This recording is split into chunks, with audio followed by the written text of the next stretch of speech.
ভাইকে সবাই সাপোর্ট করবেন, লাইক দেবেন, কমেন্ট করবেন।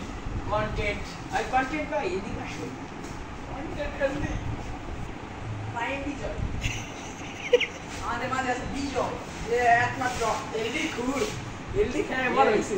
উনি আই হারতে আসে না, 2 কেক দিব ঠাস করে মরে যাবো গরমের ভিতরে, দেখে উনি তো আই হারতে আসে না, বুঝতে পারো ভাই।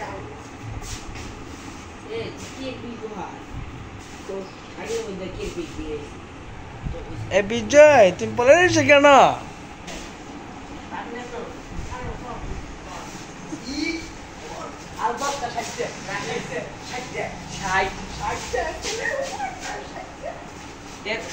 তারিখ সবাই উপস্থিত থাকবে, আমার 2 জনের বিচার হইব। তারা কি রাজি?